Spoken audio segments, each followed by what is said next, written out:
प्रणम्य परमात्मानं सिद्धं त्रैलोक्यवन्दितं स्वाभाविकचिदानन्द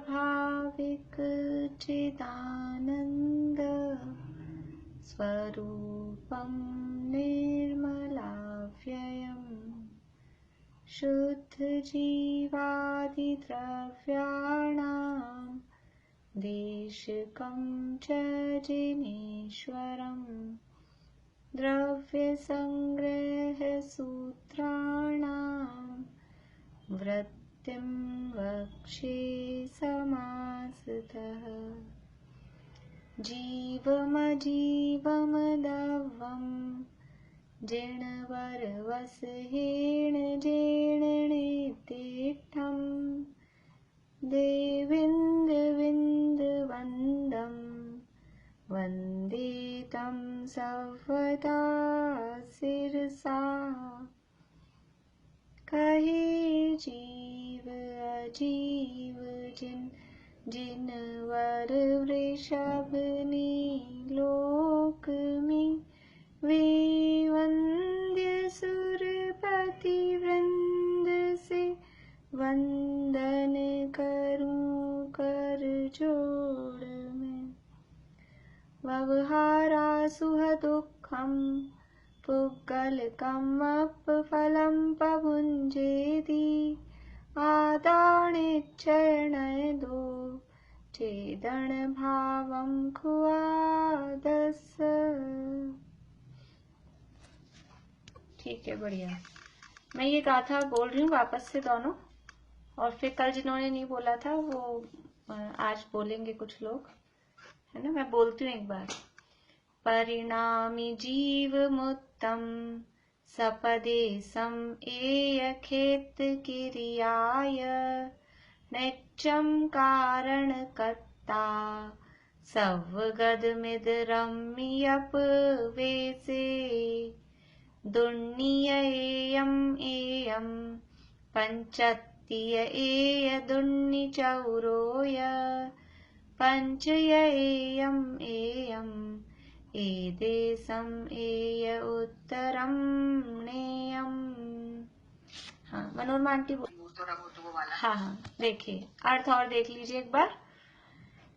परिणामी जीव मुत्तम, यहाँ ये बता रहे हैं अलग अलग प्रकार से द्रव्यों के, समझ लीजिए, विशेषताएं बता रहे हैं। द्रव्यों की विशेषताएं, स्पेशल और विशेषताएं बता रहे हैं। तो सबसे पहली विशेषता बता रहे हैं परिणामी। परिणामी द्रव्य कौन कौन से हैं? तो नीचे वाली गाथा में कहा दुन्नी, दुन्नी यानी दो द्रव्य परिणामी हैं। और यहाँ परिणामी का अर्थ क्या लिया कि जिनका विभाव, स्वभाव रूप परिणमन तो हो ही रहा है सबका, नीचे अर्थ में तो स्वभाव और विभाव परिणामों से ऐसा कहा है, लेकिन स्वभाव रूप भी परिणमन हो रहा है और विभाव रूप भी जिनमें परिणमन होता है, यानी विभाव रूप परिणमन भी जिनमें होता है, ऐसे द्रव्य दो हैं, जीव और पुद्गल। इनमें विभाव रूप, स्वभाव रूप तो होता ही है और विभाव रूप भी परिणमन इनमें होता है। तो परिणामी में जुड़ेगा नीचे पुद्गल का विभाव क्या हुआ? स्कंद दशा होना, ये विभाव है उसका। परमाणु क्योंकि वास्तव में पुद्गल द्रव्य है वो अणु, परमाणु, तो वो अणु रूप में रहेगा तो स्वभाव रूप है, और वो स्कंद बनता है तो वो विभाव रूप परिणमन हो रहा है उसका। तो ये दो द्रव्य विभाव रूप परिणमन करते हैं, इसलिए दुन्नी, परिणामी दुन्नी। फिर जीव द्रव्य कितने हैं? तो जीव के लिए एयम, एयम यानी एक द्रव्य जीव है। जीव अर्थात चेतना से सहित 6 द्रव्यों में से कितने द्रव्य चेतना वाले हैं? तो एक द्रव्य है, वो जीव है। फिर मुत्तम यानी मूर्तिक द्रव्य कितने हैं? 6 द्रव्यों में से। मूर्तिक किसे कहते हैं? कि जिसमें स्पर्श, रस, गंध और वर्ण पाया जाए, वो मूर्तिक है। तो ऐसा एक द्रव्य मूर्तिक है, वो पुद्गल। फिर सपदेशम की प्रदेश वाले यानी बहुप्रदेशी, सपदेशम यानी बहुप्रदेशी द्रव्य कितने हैं? तो नीचे दिया 5 द्रव्य बहुप्रदेशी हैं। कौन कौन से 5 द्रव्य बहुप्रदेशी हैं? बोलिए रजनी जी, कौन कौन से 5 द्रव्य बहुप्रदेशी हैं? काल द्रव्य को छोड़कर बाकी 5 द्रव्य जो है वो बहुप्रदेशी। नाम बोलिए 5 के। जीव पुद्गल धर्म अधर्म और आकाश। बढ़िया। जीव, पुद्गल, धर्म, अधर्म और आकाश, ये 5 द्रव्य बहुप्रदेशी हैं और काल द्रव्य एक प्रदेशी है। फिर है बार ये शब्द आ रहा है। यह तो समझ लीजिए कि और के अर्थ में या शब्द पूरे करने के लिए वो यह शब्द का अर्थ चाह लेते हैं, मतलब और के अर्थ में, या कहीं कोई शब्द कम पड़ जाता है तो फिर यह लगा देते हैं, ऐसा। फिर सपदेशम हुआ, उसके बाद में एक द्रव्य कितने हैं, तो एक द्रव्य कितने हैं का अर्थ क्या कि इसको लेंगे हम संख्या में। पहले तो दिया था प्रदेशों में, ज्यादा प्रदेश वाले, सपदेशम यानी बहुत प्रदेश वाले द्रव्य कितने हैं ये कहा, और अब कह रहे हैं संख्या में। यहाँ एक का अर्थ है संख्या में एक द्रव्य कितने हैं, तो नीचे दिया ती है, ती यानी 3 द्रव्य संख्या में एक ही हैं। कौन कौन से? धर्म द्रव्य, अधर्म द्रव्य और आकाश द्रव्य। ये 3 द्रव्य संख्या में एक ही हैं, ये 3 द्रव्य एक ही होते हैं। फिर खेत यानी कौन सा द्रव्य है जिसमें क्षेत्र होता है, तो ऐसा द्रव्य नीचे दिया ए है, यानी एक आकाश द्रव्य है जिसके पास में जगह है, वो क्षेत्रवान है।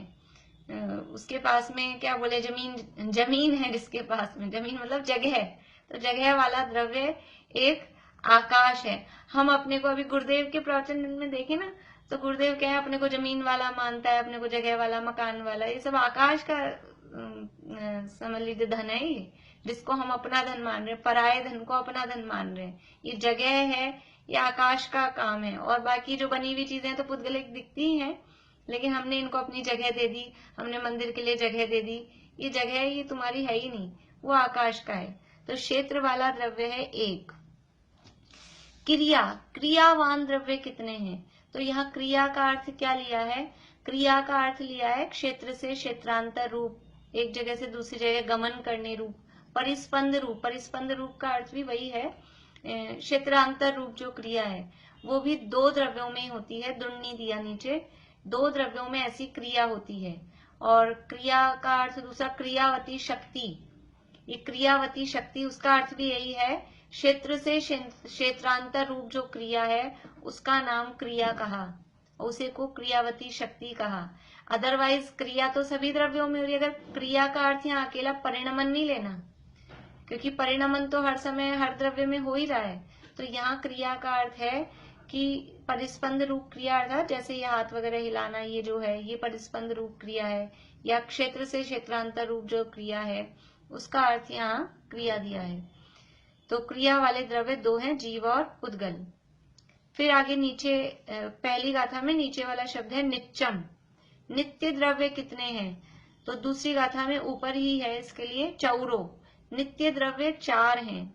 और नित्य द्रव्य का अर्थ हमने क्या देखा था कि वही जिनमें एक सा परिणमन होता रहता है, पीछे हमने टीका में देखा था। नित्य हैं तो वो जिनमें विभाव व्यंजन पर्याय का अभाव है, जिनकी व्यंजन पर्याय भी सदा एक सी बनी रहती है।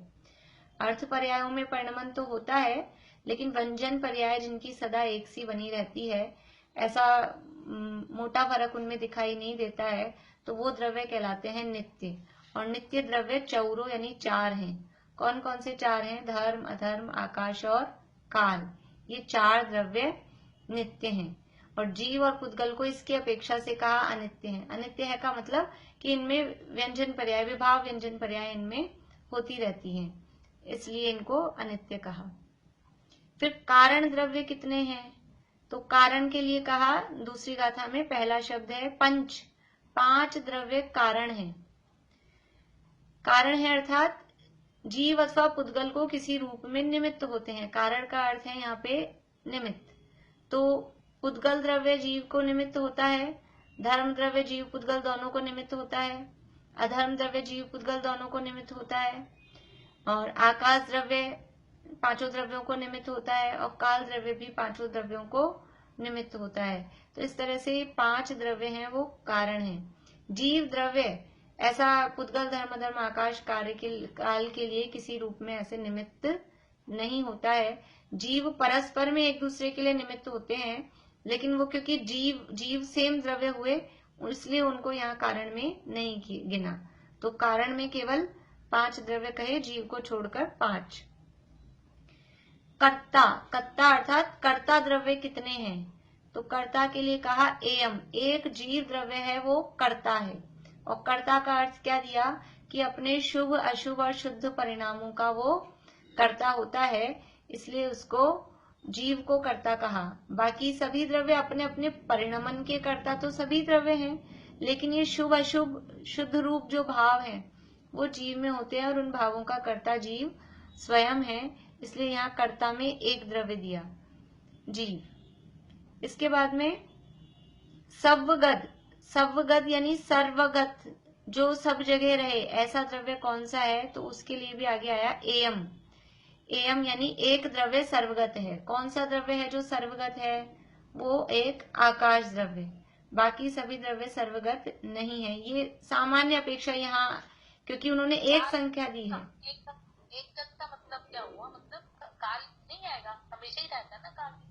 सर्वगत का मतलब है जो सब जगह पाया जाए, सर्वगत वो अर्थ दिया है, समय के अर्थ में नहीं दिया है यहाँ। और अभी टीका में अपन ने इसको पढ़ा नहीं है, टीका में सभी द्रव्यों को सर्वगत सिद्ध करेंगे अलग अलग अपेक्षाओं से, लेकिन यहाँ तो एयम शब्द दिया है तो अभी अपने को गाथा के हिसाब से तो एक को ही देखना है। तो सामान्य अर्थ तो यही है कि सर्वगत द्रव्य कौन सा है, आकाश, और बाकी सब द्रव्य कौन से हैं, असर्वगत, जो सब जगह फैले। आप लोगों को ध्यान हो तो अपन ने जो 5वां अध्याय पढ़ा था और उसमें जो चार्ट बनाया था, वहां पे भी आकाश तो सर्वगत है ही, और साथ में फिर जीव को भी ज्ञान की अपेक्षा से जीव सर्वगत है। और अपने यहाँ भी ये 10वीं गाथा की टीका में लास्ट में, 10वीं गाथा में लास्ट में आया था ना, जो किसी अपेक्षा से शून्य है अशून्य है, अभी थोड़े दिन पहले जिसका एग्जाम हुआ था उसमें ये दिया था, सर्वगत है असर्वगत है, शून्य है अशून्य है, 10वीं गाथा में ही था। आप लोग देखना, यहाँ पेज नंबर 32-33 पे दिया है, ये नए विभाग नया अर्थ जो कहा है उसमें यहाँ इसकी चर्चा भी की थी क्लास में। हाँ 32-33 पेज पे यहाँ इसमें दिया है। नोट्स में तो वो चार्ट बना के मैंने लिखा ही है, वो जड़ है, शून्य है, लोकालोक व्यापक है, तो सर्वगत है कि नहीं है, ऐसी चर्चा यहाँ पर। तो जीव को और आकाश को, यानी आकाश तो है ही सर्वगत, वो तो है ही सब जगह, और किसी अपेक्षा से जीव भी, क्योंकि ज्ञान लोकालोक में फैल जाता है। जानता कौन है कि अलोक है, ये लोक है, 3 लोक है, ऊर्ध्वलोक है, अधोलोक है, मध्य लोक है, इसको जानता कौन है कि ये सब जगह ज्ञान पहुंचता है, इस अपेक्षा से ज्ञान को भी सर्वगत कहते हैं। तो बाकी के द्रव्य सर्वगत हैं कि नहीं है, ये बाकी के द्रव्य भी किसी अपेक्षा से सर्वगत हैं, वो अभी टीका में पढ़ेंगे किस अपेक्षा से वो सर्वगत कहे हैं। लेकिन अभी यहाँ सामान्य रूप में पूछा जाएगा, टीका का विशेष खुलासा है वो अलग है, सामान्य रूप से पूछा जाएगा सर्वगत द्रव्य कितने हैं, तो एक आकाश द्रव्य सर्वगत है गाथा के अर्थ में। इदरमहि य पवेसे, इदरमहि यानी एक दूसरे में। अब यहाँ तक ये जो ऊपर और नीचे की गाथाओं का जो रिलेशन था वो यहाँ तक है, सवगत और इधर एयम। ऊपर वाली गाथा में सवगत और नीचे वाली गाथा की दूसरी लाइन एयम, यहाँ तक। इसके बाद में वो जो ऊपर वाली गाथा में आगे के शब्द हैं उनका अलग अपने, यानी उनका अलग अर्थ बनेगा और नीचे वाली गाथा का अलग अर्थ बनेगा। तो ये जो सर्वगत के आगे है इदरमहि य पवेसे, कि एक दूसरे में वो ऐसे प्रवेश करके दिखाई देते हैं। इदरमहि पवेसे यानी कि एक क्षेत्र अवगाह रूप हैं, फिर भी कैसे हैं कि वो अप्रविष्ट हैं, फिर भी एक दूसरे में एक क्षेत्र अवगाह रूप होकर रहते हैं। पूरे लोकाकाश में 6 द्रव्य ये हर जगह है, जहां हम बैठे हैं वहां कितने द्रव्य हैं, जिस जगह अपन बैठे हुए हैं वहां कितने द्रव्य हैं, कि एक तुम मैं हूं तो जीव 6 है, और ये शरीर है तो साथ में पुद्गल है, और इसी जगह धर्म द्रव्य और अधर्म द्रव्य भी फैले हुए हैं कि नहीं है, क्योंकि कभी हम इसी जगह चलते हैं तो वहां धर्म द्रव्य होता है तो वो निमित्त बनता है, और कभी इसी जगह हम रुक जाते हैं, अभी रुके इस जगह पे आके तो अधर्म द्रव्य भी है, और अब आके जगह ले रखी है बैठे हैं तो आकाश द्रव्य भी है, और यहाँ बैठे हैं तो परिणमन हो रहा है कि नहीं हो रहा है, 1 घंटे तक यहाँ बैठे रहेंगे तो परिणमन होगा कि नहीं होगा, परिणमन भी बराबर चल रहा है। तो इस जगह काल द्रव्य भी है। तो एक ही जगह पर छहों द्रव्य हैं, और अकेले इसी जगह नहीं है, हर जगह पूरे लोकाकाश में छहों द्रव्य ऐसे एक क्षेत्रावगाह रूप एक ही जगह पर छहों द्रव्य हैं। तो एक ही जगह पर छहों द्रव्य हैं तो सारे मिल जाते हैं क्या? अगर मिल जाएंगे तो सब मिलके एक ही हो जाएंगे, फिर 6 कैसे रहेंगे? जब सब मिल जाएंगे तो मिलके एक चीज हो जाएगी। हमारे पास में पानी था, चीनी थी, नींबू था, हमने सबको मिला दिया, तो मिलके क्या हुआ? एक हो गई वो शिकंजी एक हो गई ना, शिकंजी बनी उसकी। 3 कहाँ रहे वो चीजें? लेकिन अभी कहने को वो एक हो गई है, लेकिन वास्तव में अस्तित्व एक्चुअल में देखा जाए, उदाहरण में तो अपन उसको एक कह रहे हैं, लेकिन एक्चुअल में सबका अस्तित्व अपना अपना रहता है। यहाँ 6 द्रव्य एक जगह पे दिखाई दे रहे हैं, लेकिन कोई भी द्रव्य किसी में मिला नहीं है। जन्म से लेके मरण तक ये जीव इस शरीर के साथ एक क्षेत्रावगाह रूप से रहता है। अनादिकाल से कर्म जीव के साथ एक क्षेत्रावगाह रूप से होके रह रहे हैं, लेकिन कभी अनादि से लेके आज तक जीव में थोड़े भी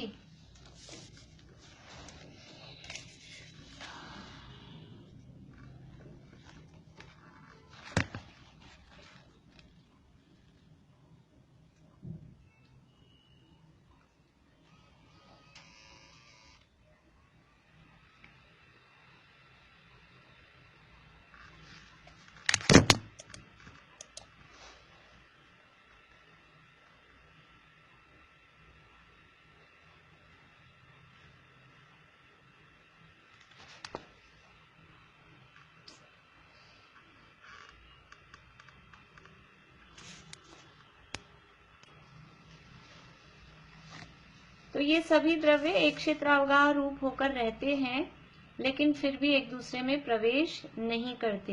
यानी एक दूसरे में प्रवेश करते हुए भी एक दूसरे में प्रवेश नहीं करते। ज्योति जी, आपका हैंड रेज है, कुछ पूछना है?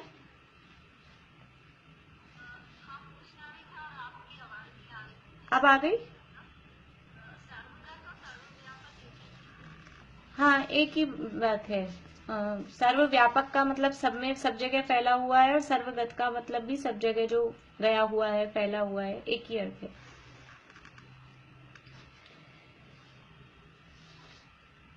इसके बाद में नीचे वाली लाइन के जो लास्ट के शब्द हैं, नीचे वाली गाथा के, एदेशम एय उत्तरम नेयम, ये एदेशम यानी इनको, इनके उत्तरम यानी उत्तर गुण जानना चाहिए। ये इस प्रकार से, एदेशम इस प्रकार, यह इन 6 द्रव्यों के उत्तर गुण हैं। उत्तर गुण है मतलब और इनमें विशेषताएं हैं। देखिए, अब अपनी कल कर्ता की बात हो गई थी काफी डिटेल में। अब अपने को आज बात करनी है सव्वगत, पेज नंबर 90 पे, 90 नंबर पेज पे सव्वगत। लोक और अलोक में व्याप्त होने की अपेक्षा से आकाश को सर्वगत कहा जाता है। लोक और अलोक दोनों जगह व्याप्त है, इसलिए आकाश सर्वगत है। वास्तव में जो नॉर्मली कॉमन रूप से जो सर्वगत कहा जाता है, वो आकाश को सर्वगत कहा जाता है। लोका, अब देखिए और द्रव्यों को बता रहे हैं। लोकाकाश में व्याप्त होने की अपेक्षा से धर्म और अधर्म द्रव्य सर्वगत हैं, और धर्म और अधर्म द्रव्य भी सर्वगत हैं। क्यों हैं? कि लोक को अगर देखें, अकेले लोक को देखें, तो पूरे लोक की अपेक्षा से तो ये पूरे लोक में फैले हैं। धर्म द्रव्य और अधर्म द्रव्य पूरे लोक में फैले हैं। कितने बड़े होते हैं धर्म द्रव्य और अधर्म द्रव्य? कि लोक प्रमाण है पूरे। जितना बड़ा लोक है उतने ही बड़ा धर्म द्रव्य, उतने ही बड़े अधर्म द्रव्य हैं, और उतने ही असंख्यात प्रदेशी दोनों हैं। तो इसलिए लोकाकाश में व्याप्त होने की अपेक्षा से धर्म और अधर्म द्रव्य सर्वगत हैं।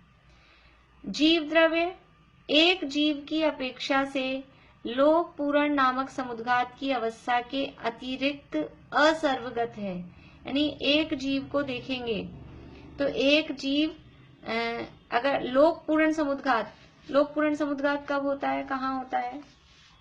बोलिए सुधा जी, लोक पूर्ण समुद्घात कब होता है, किसके होता है?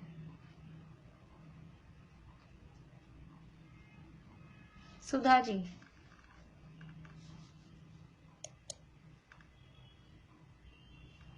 चलिए और कौन है? स्नेह जी आप बताएंगे लोक पूर्ण समुद्घात कब होता है? नहीं। सुमन जी?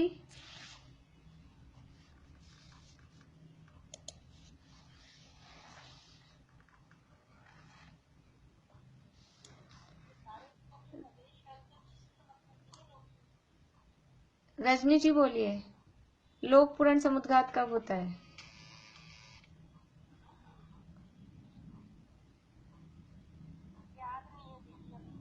याद नहीं है। ये एग्जाम के बाद का एग्जाम है, अपन ने एग्जाम दिया है ना समुद्घात वाला। चलिए ज्योति जी बोलिए, बाकी लोग म्यूट हो जाइए, जो भी अनम्यूट है वो म्यूट हो जाइए। सुधा जी म्यूट हो जाइए। ज्योति जी बोलिए।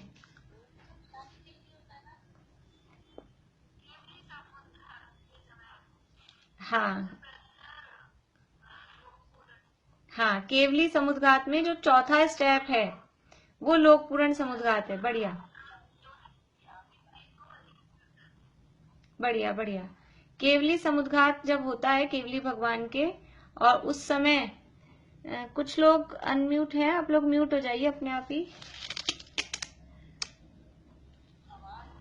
हाँ, वो जो अनम्यूट हैं कुछ लोग, म्यूट होइए आप लोग। आवाज कहाँ से आएगी, आप लोग म्यूट नहीं हो रहे, रुकिए। चलिए, केवली भगवान के जब केवली समुद्घात होता है उसमें जो 4 स्टेप हैं, तो चौथा स्टेप जब है वो है लोक पूर्ण समुद्घात। लोक पूर्ण समुद्घात की अपेक्षा से देखेंगे तो लोक पूर्ण समुद्घात की अपेक्षा से जीव सर्वगत दिखाई देता है। उस समय जीव पूरे लोक में व्यापक है, लोक की अपेक्षा से देखेंगे। तो यहाँ कह रहे हैं एक जीव की अपेक्षा से लोक पूर्ण नामक समुद्घात की अवस्था के अतिरिक्त उस अवस्था को छोड़ दें। वो अवस्था कितनी देर की है? लोक पूर्ण दशा कितनी देर रहती है? एक समय की है।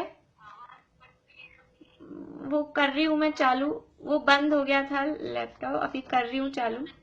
थोड़ी देर थोड़ा उपयोग को कंसंट्रेट करके थोड़ा सा सुनिए, नहीं तो वो बंद ही रहेगी।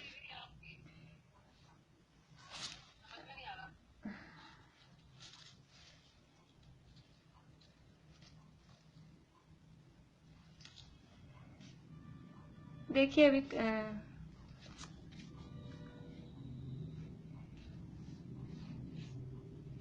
तो ये लोक पूर्ण समुद्घात में तो जीव सर्वगत। म्यूट हो जाइए, जो भी अनम्यूट है अपना अपना चेक कर लीजिए। अनम्यूट रहेंगे तो भी आवाज अच्छे से नहीं आएगी। लोक पूर्ण समुद्घात नाम की अवस्था के अतिरिक्त तो जीव असर्वगत है। लोक पूर्ण समुद्घात में सर्वगत होता है एक समय के लिए, लेकिन उसके अलावा संसार अवस्था में जीव हर समय असर्वगत है। परंतु भिन्न भिन्न जीवों की अपेक्षा से सर्वगत ही है। भिन्न भिन्न जीवों की अपेक्षा देखा जाए, अलग अलग जीवों की अपेक्षा देखा जाए, मतलब क्या कि पूरे लोक में सब जगह जीव भरे हुए हैं। पूरे लोक में कोई भी एक पॉइंट की जितनी भी जगह, एक प्रदेश भी ऐसा खाली नहीं है जहां जीव नहीं है। एक जीव नहीं, अलग अलग जीव मिला के देखेंगे। एक जीव को सर्वगत देखेंगे तो एक समय के लिए दिखाई देगा, जब लोक पूर्ण समुद्घात होगा उस समय दिखाई देगा। लेकिन अलग अलग जीवों को मिलाकर देखें तो पूरे लोक में एक भी पॉइंट ऐसा खाली नहीं है, एक भी जगह ऐसी खाली नहीं है जहां कोई जीव नहीं हो। सूक्ष्म जीव पूरे लोक में 343 घन राजू में ठसाठस सब जगह भरे हुए हैं। इसलिए जीव द्रव्य भी भिन्न भिन्न जीवों की अपेक्षा सर्वगत ही है। पुद्गल द्रव्य लोक व्यापक महास्कंद की अपेक्षा से सर्वगत है और शेष पुद्गलों की अपेक्षा से सर्वगत नहीं है। पुद्गल का एक महास्कंद कहा जाता है। जैसे जीव पूरे लोक में ठसाठस भरे हुए हैं, ऐसे ही सूक्ष्म पुद्गल भी पूरे लोक में ठसाठस भरे हुए हैं। क्योंकि जीव है, हमने पहले भी कई बार बात की हुई, अगर जीव पूरे लोक में ठसाठस भरे हुए हैं और वो जीव है संसारी, तो संसारी जीवों के 3 शरीर कम से कम होते ही होते हैं, औदारिक, तेजस और कार्मण। तो वो जितने भी सूक्ष्म जीव हैं उनके साथ उनका औदारिक शरीर भी है, तेजस शरीर भी है और कार्बन शरीर भी है। और ये जो शरीर हैं, ये शरीर क्या है? ये शरीर है पौद्गलिक, पुद्गल हैं। तो वो जीव ठसाठस भरे हैं, उनके साथ में जो पुद्गल लगे हुए हैं वो भी भरे हैं। इसके अलावा भी बिना शरीरों के और भी जो सूक्ष्म परमाणु आदि हैं वो भी पूरी जगह, हमको ये जो खाली जगह दिखाई देती है सब जगह ऐसे पुद्गल भी भरे हुए हैं। और पुद्गल का एक महास्कंद कहा जाता है पूरे लोक व्यापी, तो ऐसा वो महास्कंद की अपेक्षा से वो सर्वगत है, शेष पुद्गलों की अपेक्षा से सर्वगत नहीं है। ये जो बात चल रही है ये अपेक्षाकृत कथन है। आकाश द्रव्य है वो तो सर्वगत ही है, उसमें कोई ऐसी अपेक्षा नहीं है इस अपेक्षा सर्वगत है, इस अपेक्षा से असर्वगत है। लेकिन बाकी द्रव्यों की अपेक्षा से कहें तो धर्म अधर्म वो लोक प्रमाण है इसलिए सर्वगत है।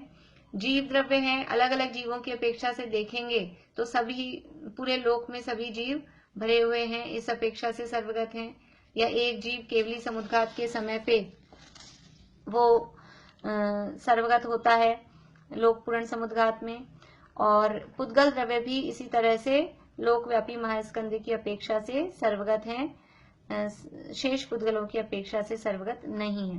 अब काल द्रव्य, काल द्रव्य कालाणु द्रव्य की अपेक्षा से सर्वगत नहीं है। लोकाकाश के बराबर भिन्न भिन्न कालाणुओं की विवक्षा से काल द्रव्य लोक में सर्वगत है। जैसे हमने जीव को कहा सर्वगत है, एक पुद्गल को कहा हमने कि अलग अलग पुद्गलों को मिला के देखा जाए स्कंद की अपेक्षा से तो वो सर्वगत है।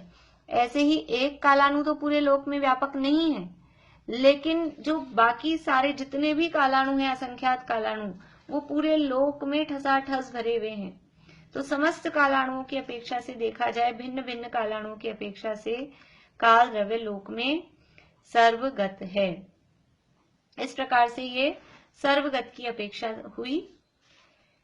इद रमणीय पवेसे, यद्यपि सर्वद्रव्य व्यवहार न से एक क्षेत्र अवगाह होने से एक दूसरे में प्रवेश करके रहते हैं, तो भी निश्चय न से चेतना आदि अपने अपने स्वरूप को नहीं छोड़ते। जो सभी द्रव्य हैं वो व्यवहार न से एक क्षेत्र अवगाह होने से, व्यवहार न से एक दूसरे में प्रवेश करके रहते हैं। ये जो कहा कि छहों द्रव्य एक क्षेत्र अवगाह हैं, ये कौन से न का कथन है? ये व्यवहार न से एक दूसरे में प्रवेश करके रहते हैं। निश्चय न से देखा जाए तो सभी द्रव्य अपने अपने स्वरूप को नहीं छोड़ते। जैसे हमने शिकंजी बना दी और कहा ये तीन चीजें तो अब एक हो गई, दो भगोनियों में अलग अलग तरह के दूध थे, समझ लीजिए एक अलग टाइप का, एक गाय का दूध था एक भैंस का दूध था, और हमने दोनों को मिलाकर एक कर दिया। तो हम क्या बोलेंगे? कोई कहेगा वो गाय वाला दूध दे दो, तो हम कहेंगे वो तो हमने एक कर दिए। तो कहने में व्यवहार ऐसे वो एक हो गए, लेकिन फिर भी वो जो उनका स्वरूप है उसमें एक एक परमाणु का जो अपना अपना स्वभाव है, जो नेचर है, वो अपने स्वभाव को नहीं छोड़ते। शिकंजी पीने पर भी चीनी कम है कि नींबू ज्यादा है या जो भी कुछ हमको स्वाद आता है, वो कैसे पता लगता है कि वो चीनी ने अपना स्वभाव नहीं छोड़ा, नींबू ने अपना स्वभाव नहीं छोड़ा। एक दिखाई देने पर भी अपने स्वभाव को नहीं छोड़ते। ऐसे ही एक क्षेत्र अवगाह होने से एक दूसरे में प्रवेश करके रहते हैं, परंतु निश्चय से चेतना आदि अपने अपने स्वरूप को नहीं छोड़ते।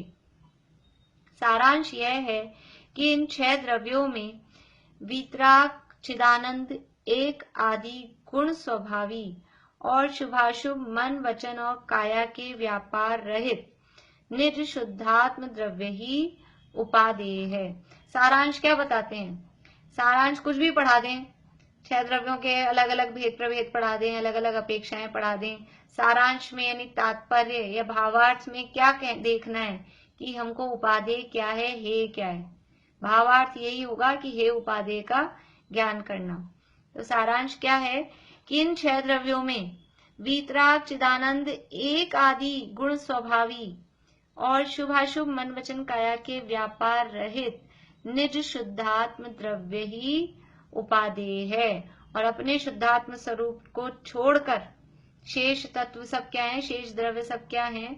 वो सब हे हैं। जब एक कह दिया ये ही उपादेय है तो बाकी सब हे हैं, ये उसमें इंक्लूडेड है वो बात। इन 6 द्रव्यों में वीतराग चिदानंद एक आदि गुण स्वभावी, ये ऐसे गुण, कैसे गुण है कि वीतराग है, चिद आनंद, चिद यानी चैतन्य और आनंद। चैतन्य में क्या क्या लिया जाएगा? चैतन्य का अर्थ है ज्ञान दर्शन, चित, चित यानी ज्ञान दर्शन और आनंद, या चित्त में अकेला ज्ञान भी लें तो ज्ञानानंद स्वभावी, जो कहे ना मैं ज्ञानानंद स्वभावी हूं। देखिए जीव का जब लक्षण बताया जाता है तो लक्षण में कहा जाता है ज्ञान दर्शन, उपयोगो लक्षणम, और उपयोग के भेद कौन से हैं? सद्विविधो, वो ज्ञान दर्शन उपयोग के भेद कहे जाते हैं। लेकिन जब अपने स्वभाव की बात करते हैं, समझ लीजिए चिंतन करने के लिए, उसका ध्यान करने के लिए अपने स्वभाव की बात करते हैं, तो ज्ञानानंद स्वभाव का, क्योंकि जीव का प्रयोजन है वो सुख है, और वो सुख ज्ञान के माध्यम से प्राप्त होता है, अपने ज्ञान स्वभाव का लक्ष्य करने से वो सुख प्राप्त होता है, तब वहां ज्ञानानंद स्वभाव को मुख्य करते हैं। तो यहाँ चिदानंद अर्थात ज्ञानानंद, एक आदि गुण स्वभावी, ऐसा मैं एक हूं, मैं अनेक नहीं हूं, मैं एक ही हूं, जो अलग अलग पर्यायों में भले ही दिख रहा हो, अलग अलग असंख्यात प्रदेशी दिख रहा हो, लेकिन वास्तव में मैं एक हूं, ऐसे गुण स्वभावी और शुभ अशुभ मन वचन काया के व्यापार रहित निज शुद्धात्म द्रव्य ही उपादेय है। ये जो शुभाशुभ जो भी योग हो रहे हैं, मन वचन काया का व्यापार मतलब ये शुभाशुभ जो योग हो रहे हैं, उन सबसे रहित, शुभाशुभ क्रियाओं से रहित, शुभाशुभ भावों से रहित निज शुद्धात्म द्रव्य, मेरा जो शुद्धात्मा है वही उपादेय है, इसके अलावा अन्य सभी हे हैं। हे उपादेय स्वरूप का विशेष विचार, ये और थोड़ी सी बात है, कल करेंगे इस पे चर्चा, 1-2 पैराग्राफ रह गए हैं, कल इसको अपन पूरा करेंगे। चूलिका अपनी पूरी हो जाएगी। एग्जाम कब रखना है फिर? क्योंकि ये इसके बाद में अब दूसरा अधिकार शुरू होगा, और अब अपने को लेना है, अपन ने 14 गाथा तक का किया हुआ है ना पेपर, तो 15 से लेके 27 गाथा और चूलिका सब पूरा। नोट्स मैंने आपको दे दिए थे, कहाँ तक के? 20-21 गाथा तक के हो गए थे शायद नोट्स। हाँ जी, 20 तक दिए है ना, तो नोट्स अभी तो अब, हाँ नोट्स अभी मैं लिख नहीं पा रही हूँ, मुझे टाइम लगेगा। आप लोग तो जितने तो नोट्स हैं उससे, बाकी ग्रंथ से ही पढ़ाई चालू करिए। और आज तारीख है 26, 1-2 तारीख तक रख लें अपन पेपर।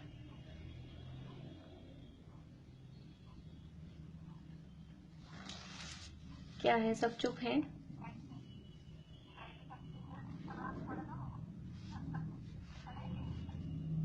पढ़ेंगे तो नहीं, मैंने इसलिए आपको पहले, मैंने दिवाली से पहले इसलिए आपको कह के रखा था कि ये चूलिका 2 पेज की बची है, पूरी होती है अपन एग्जाम रख लेंगे।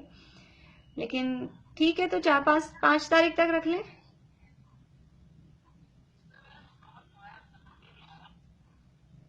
चलिए, आज अभी आवाज मुझे भी आप लोगों की समझ नहीं आ रही, अभी यहीं पूरा करते हैं, कल अपन बात करके डेट फाइनल कर लेंगे, ठीक है ना?